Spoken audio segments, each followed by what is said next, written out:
Billy and I started our wholesaling business back in late 2020. Before that, we were both W-2s in healthcare on the vendor side, pretty much the polar opposite of real estate. So there was a bunch of travel involved, and quite frankly, that got old because traveling for work is not fun. So we got to thinking, what are some side hustles that we can do to generate that golden passive income? 0% response, 1% response, how many appointments, or how many, like we call them processed leads now.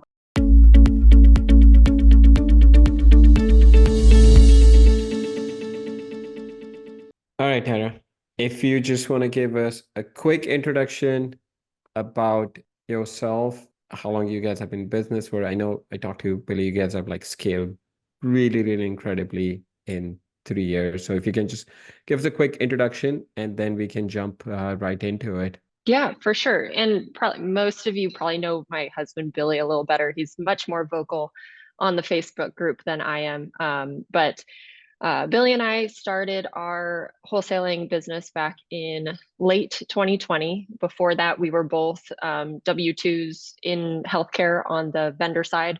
I sold healthcare IT systems into hospitals, and he was on the logistics side for medical devices. So pretty much the polar opposite of real estate. And what got us really into real estate was we were both traveling a ton throughout the country. His territory was pretty much everything west of the Mississippi. And then I went from California to New York. So there was a bunch of travel involved. And quite frankly, that got old because traveling for work is not fun. And so we got to thinking, what are some side hustles that we can do to generate that golden passive income? And real estate was kind of top of mind. So we started our real estate venture with just like, hey, can I get 5 rentals that pay me a little bit of passive income so I don't have to travel so much? And so that's what kicked it off. And we figured out that finding homes at the time on market was really hard. And especially in Texas with property tax rates so high, is really, really hard to cash flow. So we figured out that you can find houses off market. And that's where it kind of steamrolled into wholesaling. I had heard about wholesaling in 2020, but I was like, you know what? I don't really need to wholesale. Our W-2 jobs do a decent amount of income. I don't really care for that. But we started marketing for off-market properties, and we found deals that we didn't want to necessarily keep ourselves to hold as rentals, but we had already spent all the marketing money. So we're like, okay, let's try this wholesaling thing. And that really took off. And now our business primarily is in wholesaling. I would say about right now, 85% of our deals we assign or double close, and then the rest are either flips or rehabs. So long story short, that's how we got our start. Billy and I, it was just the two of us for probably the first year and a half. And then we started bringing on a small team, probably 1 or 2 people. We were really slow to build a team. I think it was just kind of the initial shock and awe of, oh my gosh, we don't have to work a day job. Like, this is totally cool. I'm working 50 hours a week, but I'm working for myself and getting paid really well. So we were very slow to like start the team. And then once we kind of figured out like, okay, we just bought ourselves a high paying job, let's build out a team. That's what we've been focused on for the last, I'd say, 12 to 16 months. Now we are at a team of 15 or 16, mainly on the sales side. We've got a team of five acquisition managers, 3 disposition managers, 2 lead managers, 2 TCs, a VP of acquisitions that heads up the acquisitions team, an executive assistant, a quasi project manager, and then a part-time property manager. So that's our team. So now we do roughly, last month we had 21 contracts, which was a little short, but they were big assignments, so that actually worked out okay. The month before we had 31 contracts. The month before that was 25. So we seem to average now anywhere between 20 and 30 contracts a month. I talked to Billy also, and you guys have a pretty high closing rate also, right? It's not like you're only closing on half of them. You're closing like pretty high percentage of these contracts. Yeah, we fall in probably 28% is our fallout rate, Right, 28 to which is 30%. definitely very, very high. I mean, typically you say like 50 to 60% of the contracts will close, but you guys are on like over 70%, which is incredible. So yeah, congratulations on all the success. I know it's so you had the marketing side of the business and Billy is on the operations and sales side. So I know you're really, really into the marketing and you love the update we made with updating the KPIs with tracking your marketing and revenue. So like walk us through on kind of what you guys are doing in your business. I mean, you've scaled like really incredibly well in last like 3 years, especially in last year, year and a half. Like what are you guys doing with marketing, especially in this given market that's working well for you guys? Yeah, and I mean, marketing is just as much an art as a science, so it's like ever evolving. But we primarily are still in the direct mail marketing channel is 90% of our 85 to 90% of our deals come through direct mail marketing, followed by pay per lead. We get a lot of referrals, and then we do prospecting on the MLS, either through agent relationships, for sale by owners, just straight on the MLS kind of stuff. So it's really ever changing and ever evolving, but I would say direct mail has been our bread and butter from the beginning. It just is expensive, right? Like I'm not sugarcoating it. It's expensive, but it's our most consistent deal flow, and it's easy in a sense that like it's like a water spigot. When you need leads, you can turn it on, and you can pretty much bet that there's going to be leads coming your way. And then if you need to dial it back, you can immediately shut it off. It's not something like pay per click, which takes months and months of ramp up, and then Google can decide that they want to, change something, and then you got to start over. So that's pretty much what we do on the marketing side from the beginning. My marketing's changed a lot. In the very beginning, when we first started, it was just Billy and I, and so we were kind of just grabbing a list off PropStream and sending mail, and like, okay, that's great, that worked. Didn't really keep track of KPIs, didn't really know what our response rates were. We just knew, okay, we got leads in that we can call and get contracts out of. But as we grew our team and we kind of realized, okay, we're holding people's livelihoods now. I should probably keep track of, what our response rate is, how many leads to get a deal, how many leads to get a contract, how many leads to get a deal, how many leads to get an appointment, like keeping track of all of that. So that way you can get a little more sophisticated on, okay, this one campaign worked really well versus this campaign didn't work really well. And then getting even more granular, which is why I'm really excited for REsimpli's new updates that they did this weekend on tracking your on the marketing dashboard, marketing KPI dashboard, not only by channel of MLS, direct mail, all the different channels, but you can get so nitty gritty on each campaign that's within each channel. So now I can very easily split test. Maybe I'm sending mail to the same list, but one's getting a blue list and one's getting a red list. Then I can see, oh, okay, the blue list did better than the red list. So again, marketing's expensive, or mail's expensive. Marketing is expensive, mail's expensive. I know those details. So now I know, okay, I can save a little bit of money by not marketing to the red ones because I know the blue ones work better. And just for context, what's your marketing budget right now? So our marketing budget, which includes all our different avenues, is about 23,000 a AM acquisition manager. So we're just shy of $100,000 a month in marketing. Okay. And $100,000. Wow, that's incredible. And then what are you, so for your direct mail, since that's your primary marketing channel, you know, you have different phone numbers, tracking numbers that you're using in REsimpli for different lists, correct? And then you're making your decisions based on that. What are some of the lists that you're using in your business that you're noticing are working really well? You don't have to give all your secret sauce, but some of the easy ones. Yeah, for sure. Code violations lately have been working pretty well, and expired listings are working well. High equity, very like zoomed down into very specific areas are working well. I am trying a couple of new lists that I've never heard of. I'm testing them now. They actually drop on Friday, so I can't say if they work or not, but you're constantly testing and seeing what works. I had a list 2 weeks ago, tired landlords list that worked beautifully in February. Got a great response rate, great number of deals out of this one list. So I sent it again because I was like, oh, that worked great. Let's send it again. And it totally flopped. So like as much as it's scientific of, oh, I see this working, you can send it again and it not work. So it's definitely an art and the science together.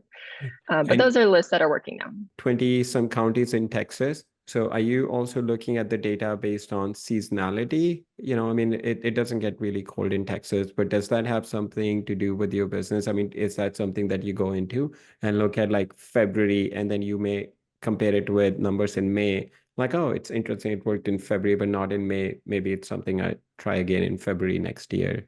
That's a good thought. I haven't. Maybe I should. Like I said, it's an evolving, the KPIs are ever evolving for us, just out of necessity and building out the team. Seasonality, we're in 11 counties in DFW. As far as seasonality, it does ebb and flow based on the season, but I don't know if I can directly tie it to direct mail. The other thing with direct mail is, as weird as it sounds, people keep mail. I don't, but Right. our sellers do. So someone will get a letter 6 months ago and decide to call us today. So it's I think it's a little hard to track seasonality just because You're right. Yeah. you never know. Yeah, no, that's what we've seen also in direct mail, where people would, for some odd reason, like a phone number that we used 3 years ago, we still have it. We don't like actively market on that. Someone will just randomly call, like, hey, I still have your postcard. I'm like, wow, it's been 3 years that we use that phone number. So it's been interesting. So with your direct mail that you're doing, you're using like ballpoint marketing primarily for your letters, right? We're using two carriers, two mail houses. Ballpoint Marketing has been a major one for us, very consistent. Another one that we have been using more recently is REI Print Mail. I've been seeing some super good results on the response rates for them. I use them both very differently because they're very different mail houses. A Ballpoint is fantastic, and I don't think anyone can beat them on the custom greeting letters, right? They Right. look like your grandma wrote you a card.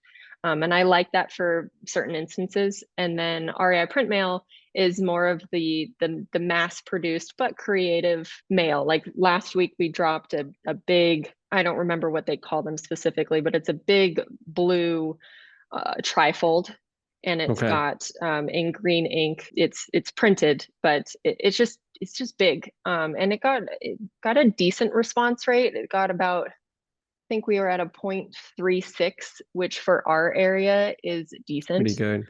Yeah. A couple of years ago, we used to hover around like the 0.75, 1% response rate. And then I think right when probably about a year or two ago, when we expanded counties and got into like the more competitive counties, our response rate dropped. So I'm pretty happy with a 3.5.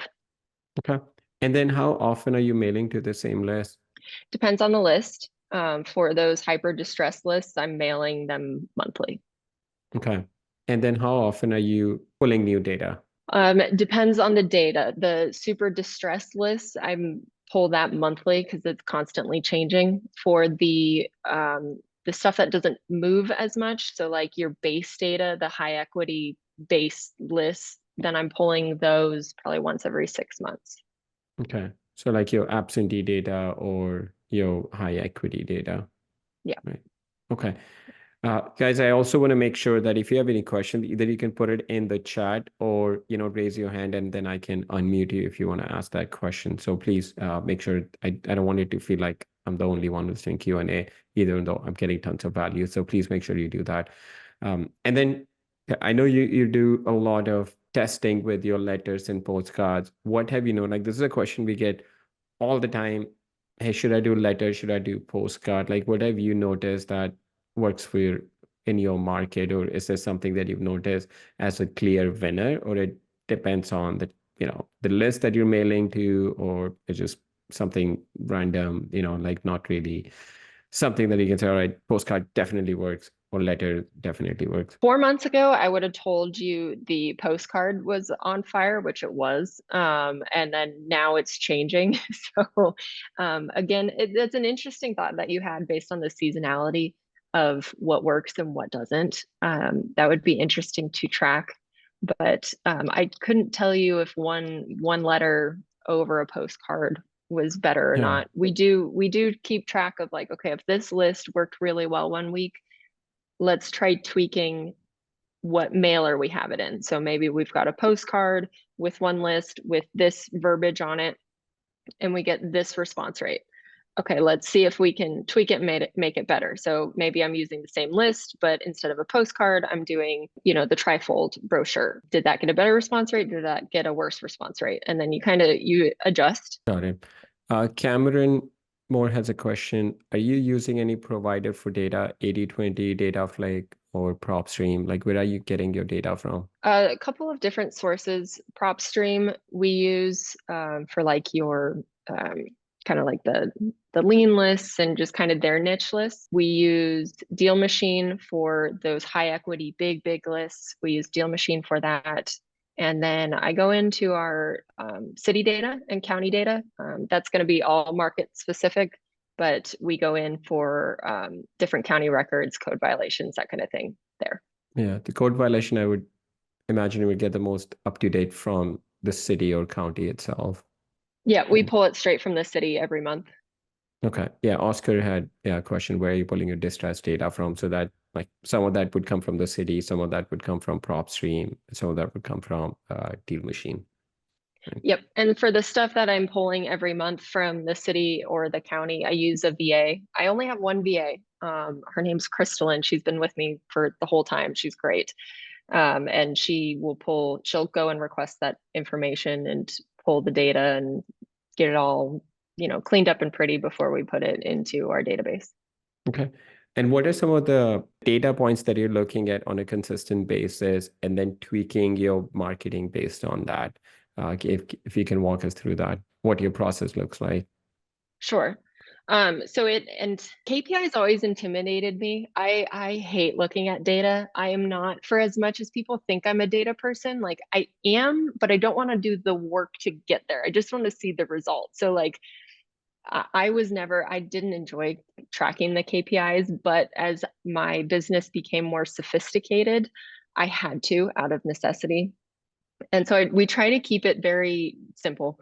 And I'm tracking my response rate, right? How many people called in to see if I got a good, 0.35% response, 0% response, 1% response. And then we're looking at the number of qualified leads, how many appointments, or how many, like we call them processed leads now, because we go virtual and to physical appointments. Leads per contract, and then leads per deal. What's interesting is you can start to look back on the data and see some of the lists and some of the campaigns that you do might have a really high response rate, but just because you have a high response rate doesn't mean that you got the deals across the finish line. So one doesn't necessarily correlate to the other. So and vice versa. You might have a really poor response rate, but of those who called in, they were hyper qualified and you got them to the finish line. So it really, you have to look at all of those, and you can't just look at one because it can kind of skew your decisions. Yeah, so you're looking at all the way through. Then, looking at, in my opinion, the most important number is ROI. For every dollar that you put in marketing, how much money comes back. Like you could spend 10,000 on mail, you only get one person to call, that converts into a deal, but you make 50,000. And if you can repeat that, then you're like, hey, my cost per lead and cost per deal is high, but who cares? I'm making 5x on my money. So that's how kind of we like to look at the numbers.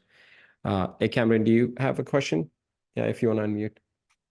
Go ahead. Yeah, go ahead with your question. Perfect. Awesome. Yeah, so you guys are crushing it. That's awesome. So I had a quick question on, you kind of mentioned it a little bit, but so you said that you're virtual and in person. Can you walk me through like what that process looks like for each of like your, employees? Like how many appointments are your lead manager setting? And then how many appointments are your acquisition people responsible for? And then how do you differentiate between, okay, here's virtual, here's in person?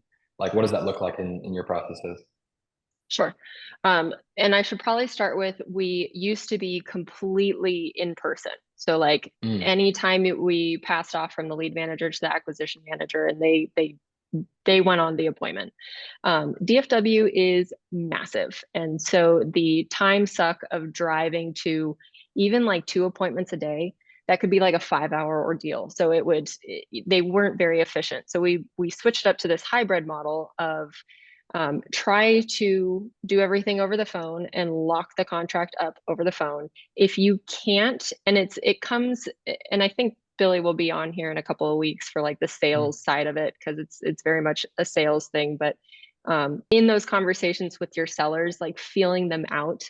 If it's a granny that's 90 years old and they just want to see your eyes, then you know, okay, I gotta go visit them, right? But so it's kind of like feeling out a conversation on whether or not you should go to an appointment versus virtual. So we don't have like you have to go to this many appointments. I would say for our new acquisition managers that start with us, we do push them to more appointments just because you do close more being in person. It just is. It's just not as efficient. So as far as the process, so once the lead manager has spoken to the seller and find some sort of situation, right? It used to be based on, we had like 4 or 5 criteria and they had to hit them and stuff like that. Now it's just, do they have some sort of situation? If they have some sort of situation, they get passed off to the AM, and then the AM's in charge of, uncovering all the motivation and all that stuff and getting them to contract. Got it. Did Okay, that that's answer super your helpful. question? Yeah, for sure. And then like, are you guys for each AM, do you guys have like a certain offer goal? I mean, I assume it's like more of a contract goal and things that, like a revenue goal probably per month. But like, do you kind of have like, okay, you need X amount of offers per week, like based on like 100K marketing spend for 5 people, like what does it look like for your acquisition people per KPIs? Sure. So pretty much anytime they go through so they get the lead manager sends the AM the lead. Once the lead has been processed by the AM, pretty much everyone gets an offer.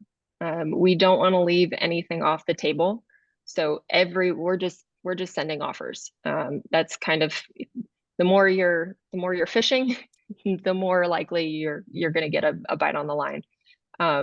As far as the specific KPIs we hold them accountable to, once an AM is up and running, so we give them if they're brand new, we give them 3 months to be 100% up and running. They are responsible for adding $125,000 to the pipeline every month. That roughly equates in our market and the spreads that we do, that roughly equates to about 7 contracts a month. Gotcha. Okay. So you guys probably, since you're making offers and everything, your offer to contract's probably a little bit lower, or more offers to your contract. Do you know what that number is by any chance? It's funny Sorry, you I'm said that. specifics. No, this is great. We did that number Cameron, just so this that you morning. know, we're gonna have Tarah's husband Billy on a mastermind call in like a couple of weeks, I believe, and he handles all the sales side of the business. Cool. You guys can tell me to shut up. Sorry. Yeah. No. That's what I'm just saying. I'm just saying, yeah, we're gonna have the other side of the business also on the mastermind call. Cool. Yeah, I appreciate y'all. we're pretty good at our swim lanes. So I can be dangerous but not deadly on the sales side. I think, I'm not even gonna give you a number. Just I guess cliffhanger. Go see Billy. Perfect. No, that's helpful. I appreciate it. Thank you. Yeah. All right. A couple of questions in the chat. So yeah, Mary, so the question, it's your marketing spend about 23,000 per month per acquisition manager. So I think that's roughly what you said. So about 100,000 with 5 acquisition person. And then your expected ROI based on marketing spend is roughly about 5 to 6x from each acquisition person, right? That's what you're looking like. If you're spending 25,000, you're looking for them to make about 125, that gives a 5x ROI from each marketing channel, roughly. Each acquisition person, I should say. We're looking at a return on ad spend between 4 and 6. Right now we're hovering around the 4, simply because we've got a few new guys. So there's always that ramp up period and they fumble the ball when they shouldn't, that kind of thing. Absolutely. Yeah. And Lynn has a question. How do you manage return mail letters? What do you do with those contacts? Sure. Right now so our process is they come back, my assistant takes pictures of them and sends the pictures over to our VA. Our VA then goes into REsimpli and marks them as return mail. Yeah. And then we take those and we will skip trace them. scrub them, scrub out the DNC. I don't mess with that. I get cold calls all the time and I do not like them. So I scrub out all the DNC. And then our lead managers will call them. And it's a super warm introduction, warm conversation of, hey, like I sent you a mail. I sent it to 1234 Main Street and I saw it got returned. Do you still live there? And just kind of strike up a conversation that way. So that's what we do with them. Pretty simple process, but I would just make sure, even if you're not cold calling, just make sure that you mark them in REsimpli, just because that's so much money just going out the door if you're remailing them. Absolutely. Yeah, that's what we do. Like even if we're not gonna mail to someone, we still add them to our list. Say do not mail and add those tags just so that we have that data in it. And this might be a question for Billy, but do you guys round robin your leads for acquisition people? It depends. So for direct mail, yes, we do round robin. For super motivated leads, so think pay per click, pay per lead, they're actively looking for a solution that is like you, then we do first to claim.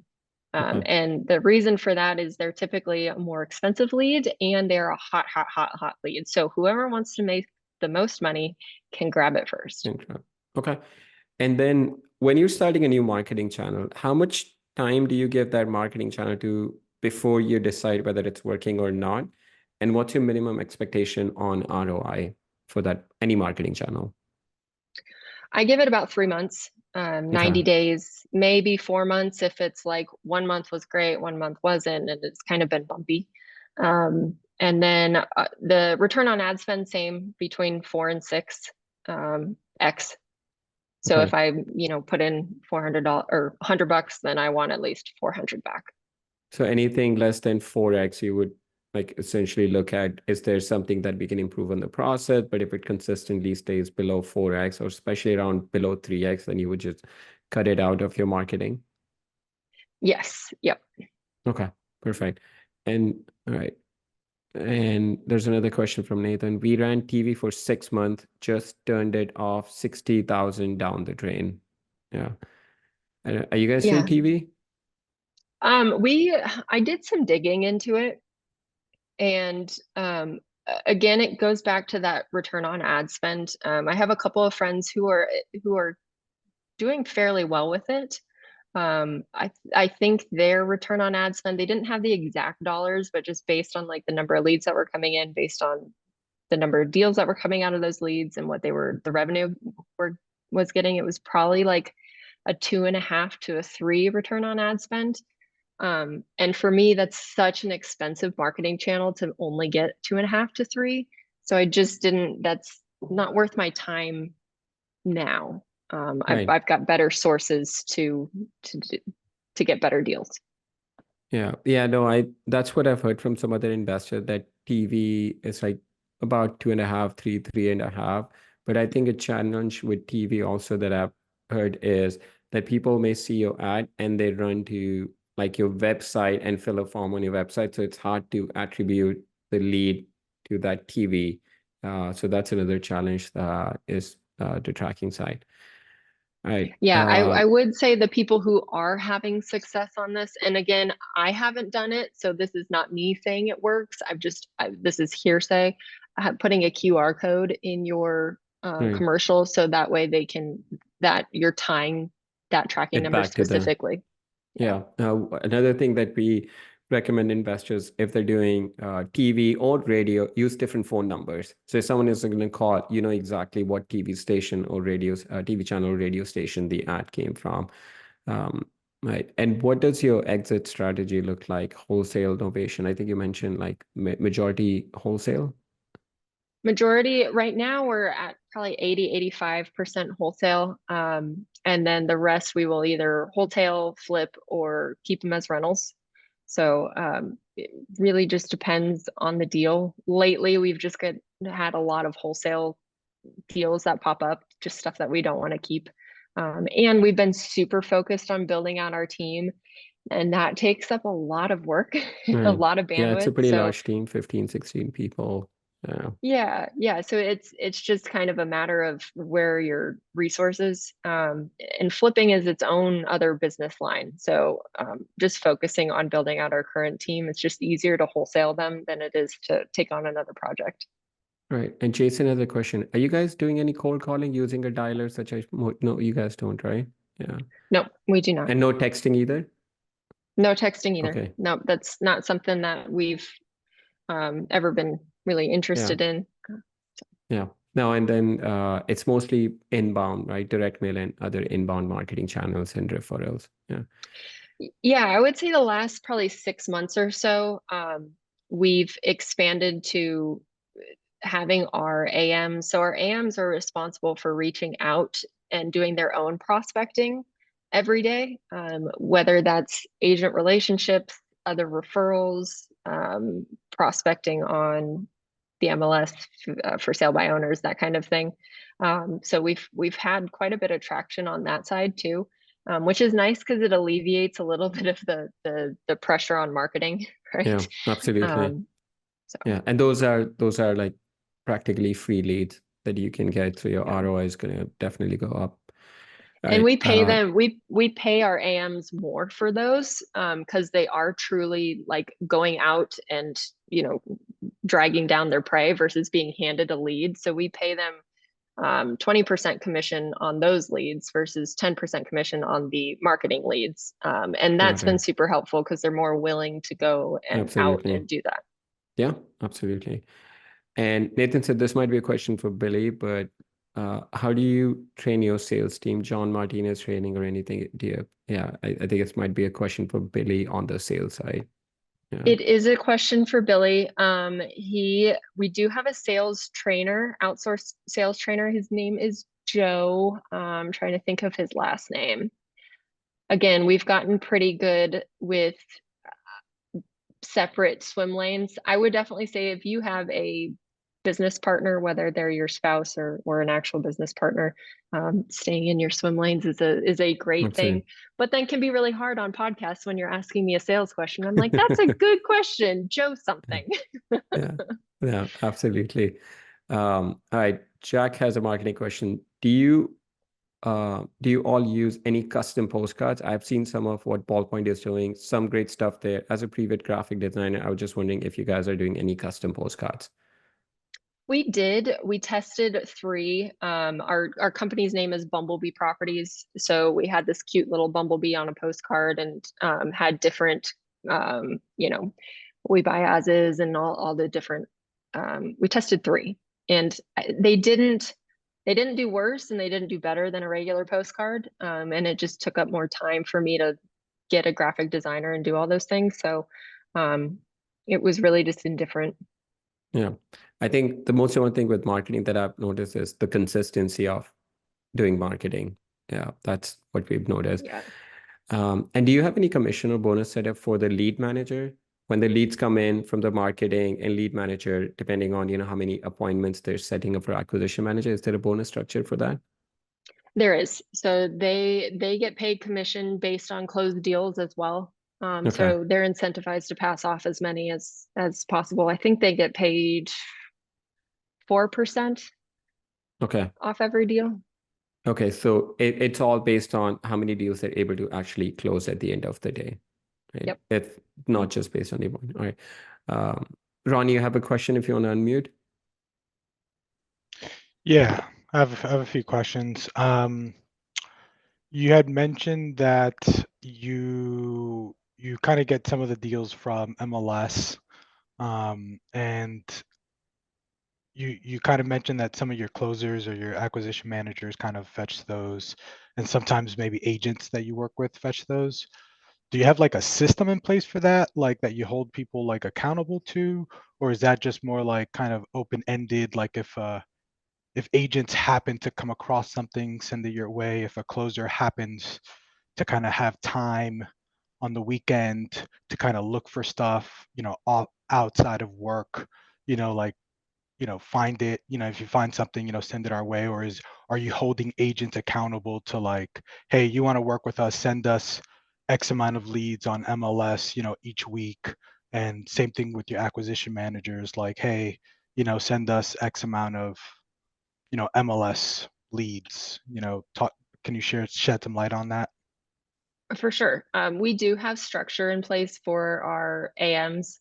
They are in charge of prospecting or calling on at least 5 a day, mainly agents, right, on the MLS.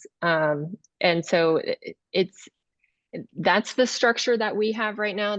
We do have some filters and parameters that we're like, hey, go look for recent price drops, or they've been on the MLS for over 90 days, or as is, keywords as is, or investor friendly, or stuff like that. We do have those parameters in place, so they're not just like shooting off the hip and calling every single agent, because that's a lot. And that can just be a lot of busy work for nothing. And then as they're making those calls, then they're responsible for following up and building that relationship with the agent. So it's their responsibility for, if they want to go out to lunch with that agent and build relationships with that agent, so that agent comes to them with, the next pocket listing or the current deal that's on listed, or maybe another deal. It's really up to the AMs at that point. Because again, they get 20% versus 10% of the deal. So they should be more motivated to build that relationship with the agent for, deals to come through the next, years to come. And it could be any lead type. Like Zach had a question: have you tried to build agent relationship to have them send sellers that they don't want to represent? So they'll just, they don't represent, but they send it to you guys, and then you guys might pay the agent a referral fee or something on those. Yeah. Yep. Okay. Gotcha. Yep. So they are allowed to do that during business hours. That's not something like on the weekends you do this, but during business hours you only call marketing leads. No, they're encouraged to call it during business hours. They want to work on the weekend because they want to make more money. Go for it. We're uncapped commission. So whatever they want to do, go for it. Perfect. Got it. And All right, MLS Tarah. leads. Oh, quick, few others, Sharad. Sure. The Go ahead. MLS leads, are these turning into wholesales, or are these only rehabs for you guys? There's a mix. Okay, so you guys are wholesaling MLS deals. Yes. Yeah. Okay. Your direct mail, are these taking more of like we're a family friendly kind of undertone, or is it just like your face, Tarah, on it? Is it Billy's face? Is it just like we're just local investors? What's kind of the undertone of your It's a great letters? question.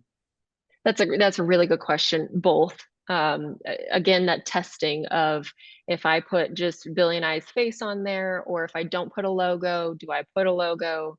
I've tested all of it, and I couldn't tell you one is better than the other. Again, like what works in 3 months ago may not work today, so it's like a constant testing of things. I will say it depends on what the kind of brand you want reaches a certain audience, right? We go as Bumblebee Properties, your family friendly neighbor, right? Very, very friendly. We're your local, right down the street home buyer. So that's the kind of mailers that we send out. And does that deter some sellers? Yeah, absolutely. There's some sellers that are out there that just want the big, we buy ugly homes, for whatever reason. And so I try to collect some of that audience by using more of the structured corporate, postcards. We buy, we'll buy your house for, write the offer amount on there, to try to get some of that audience. But for the most part, we're that family friendly neighbor. Got it. And as a last question, that's, oh, sorry. oh yeah, I was just gonna say, and that's how all of our AMs sell too. We sell hope, right? We're sometimes we're their therapist, sometimes we're their preacher, sometimes we're their parent. And so it's all kind of the same. We're not one person in a mail piece and then corporate in the sales process. It's all the same. Makes sense. My final question, I guess, since you head all marketing, and I'm sure this has been an uphill journey for you guys. What has been, and you said 90% of your marketing is direct mail.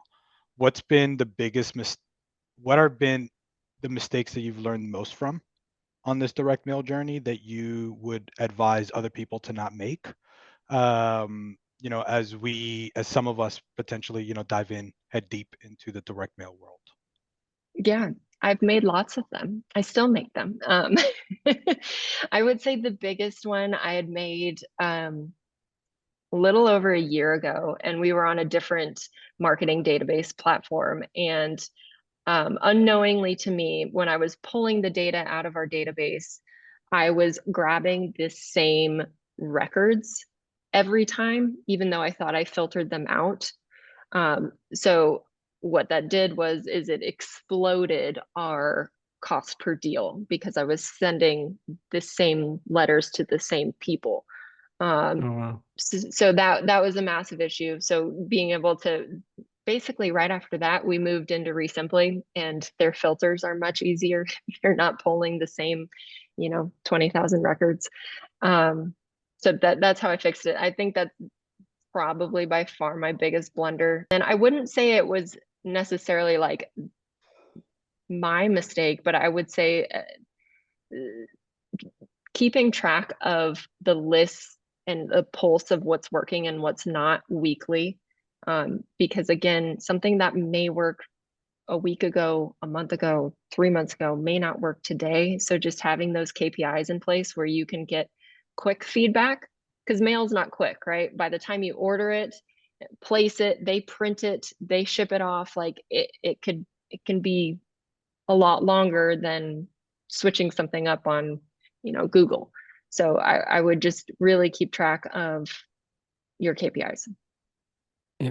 Fair. Ron, Thank you. great question. Tara, if you can just talk about, we have about 15 minutes left on the call. If you can just talk about like some of the processes that newer investors or someone who's not as experienced can take away from the call, like with your marketing, right?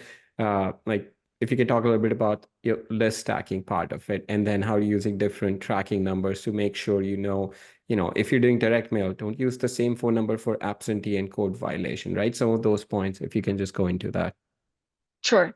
And I would start off with direct mail is just a game of consistency. You cannot drop 2,000 letters 1 month and then not drop anything the next month and expect anything. You have to consistently, I would pick a date. Like on Mondays, we do marketing, right? So like every Monday, I'm repulling a list of whatever I'm going to mail that week or order mail that week, and I'm going to order it. And I have a little calendar reminder on my calendar, so that way I do it. Because that seems to be when I get that question all the time, and it's just like, be consistent on ordering mail, because then it'll come to your front door and then you've got to drop it, right? So that's probably the number one rule. As far as how to keep yourself organized, when you first start out, I totally understand things are super expensive, and picking a database, you don't have to have multiple databases. I will tell you, 95% of the databases out there all funnel up to one data provider. So they Sure. might go about it a little differently on how they filter, equity or whatever, but they're all pretty much going to the same provider of data. So I'd pick one and run with it. And then I have seen a lot of people grab their data and then like keep it in a Google sheet because they, can't afford a CRM. Now, luckily for everyone here, I'm assuming you have REsimpli, which is a huge gift of being able to blend in a sales CRM and a marketing CRM into one. So if you're not using their list stacking feature, I would do that today. Upload all your lists into the list stacker, and that will keep you fairly organized on knowing what kind of lists you have, how many This times is you like another silly thing about Valley Sorry. Park, it's like you can bitch and complain about all.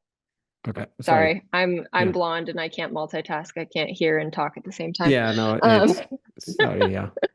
And so uploading everything into the list stacking and then being able to tag. So every week when I pull lists to mail, let's say I'm pulling a code violation list and that's got 10,000 records, and then I'm pulling I don't know, call it a lean list, and that's another 10,000 records because we're mailing 20,000 records this week. I tag those two lists. Once I filtered my parameters in your, like that awesome filter box, filter out the return to senders, filter out all the leads that are already in your system, right? You don't want to remail those. Put your parameters in, like we filter to a specific year build, right? It's got to be, for us, anything older than 2016. And then the square footage we also filter out. So that way you can filter out the value as well. So you've got a defined parameters.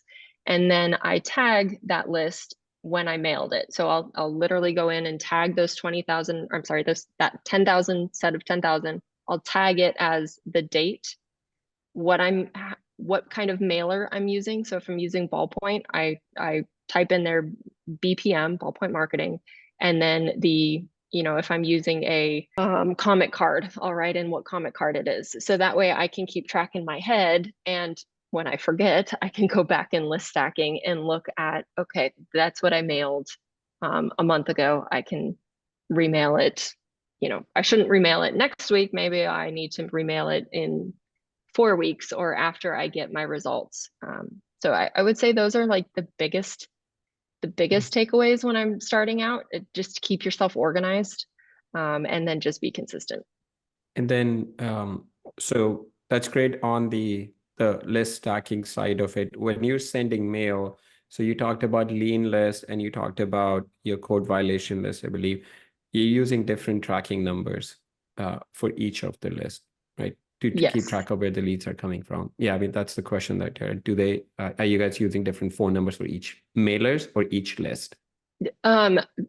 Both now. We used to Okay. not do any of it. Again, well, I'm getting more sophisticated, right? As out of necessity. Now we're tracking it by each campaign drop. So like, for example, Okay. I pulled Hired Landlord's list because it did really well a couple weeks ago or a couple months ago. So I re-pulled that, and I'm going to hit it once a month for the next 3 months. But each time it gets a different type of mailer. So each of those will get its own tracking number. So by month 4, I can see, okay, that postcard didn't do well, but that mail type did do really well. And then the third one maybe did okay. So I can start to refine a little bit more on, I'm not going to spend my money on this mailer. I'm going to spend my money on this mailer. But at a minimum level, you would recommend at least use a different tracking number for different list, right? Absentee list versus probate list at a bare minimum. Yeah. Yeah. And then as you get more sophisticated, as you scale your business, then you can like test out different mailers. If you're changing from yellow letters to, let's say, printing on a pink paper, then you could use a different mail piece, different tracking number to do that. And how long, I'm curious, like how long do you keep that number active for in your account? Let's say you send out an absentee tired landlord, you send out this one specific postcard and you use a different number for that unique number. How long would you keep that number before you kind of retire that number and use it for different marketing? Do you have any time frame on that? We do indefinitely, just because you're right. Someone will call, months, years down the road. And we just, for us, it's simpler than trying to recycle $1 for a phone number every month kind of thing. But just starting out, like, keep it simple. Like, don't worry about red letter versus blue letter. Don't worry about any of that. Just worry about like making sure you're sending mail every month or every week, whatever you're consistently doing, just consistently do it. And keep track of the list, because the list is the most important part. Because what worked, if I told you at the beginning of the call, like right now, our code violations are working really well. Well, that may not work really well for you in your market. So you're going to have to test that out and then keep track of what's working and what's not working. Yeah. And the only way to do that is use a different tracking number. So when you look at your KPIs, you can make a decision based on that. How often would you recommend someone to, like at a minimum, look at their, marketing spend, revenue, like marketing KPIs at a minimum, and then tweak their marketing based on that? I know you're doing like daily and weekly basis, but for someone starting out, what would you say is the minimum duration that should go between that? Probably however often you're dropping mail. So maybe if you're dropping mail once every other week, then check it when you drop it so you at least understand your response rates. Because there is a lag, but between when you drop it to when it closes, right? That could be for us, that's like 90 days. So it does take some time. But yeah, at least when you're dropping it, keep track of your response rates that week that you drop them. Guys, we have 8 minutes left. If you have any final questions for Tarah, I want to be very respectful of her time. Tarah, one question. Sorry, go ahead. Sorry, can I ask a quick question? Hi, Tarah. Yeah, please. I'm Tarah from Boston. How are you? I'm good. I like your name. This might be a silly question, but when you're using numbers that might be recycled, or like when you're buying a new phone number each time, do you ever have it like where the phone number gets caught as spam? So if you have a mailer piece that goes out and someone's trying to call in, that number is no longer valid? Because I've had it where I've bought numbers and all of a sudden I've got on like a spam list and I've had to deactivate the phone number. You know, the first couple of calls maybe will be wonky, but after, and that doesn't happen all that often. But after it gets, I think just after a few people start calling in, then I think it recognizes it and goes through. Okay. Yeah. And Tarah from Boston, like one of the things that we recommend when you buy a phone number, like before you use it for marketing, just do some test calls on your own. Like call from a couple of different phone numbers, make sure that, because we cannot take like guarantee off a phone number, like we use Twilio on the back end, so you just buy a number, but it's a recycled number. So I'd recommend that you just do a couple of test calls, send text messages in and out from that number, make inbound and outbound call just to make sure that, the number is okay. We've had like an odd case here and there where the number may not be functional, but just, there's like a checkbox that you have to check before you buy the number, that you're taking responsibility of testing that the number is functional. Okay, so get like a different phone numbers and just call and text. Yeah, exactly. Just call from your personal cell, have a couple of people call in from a different number, and then call those numbers and do inbound and outbound text. Okay, all right, thank you. Okay. Ron, you have a question? Yeah, my question is for Tarah from Texas. Tarah, what's your experience with just mailing to inheritance, pre-probate, and probate data? Any feedback on that experience? It's slow.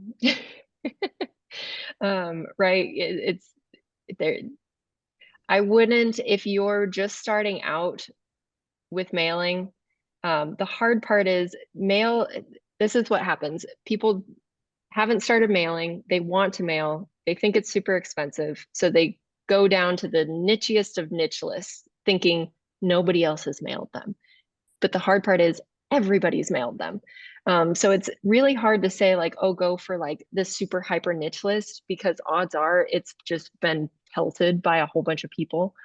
So I can't say that we've had like a phenomenal response rate with probate. I do know once we get them on the line, they do tend to be really good deals.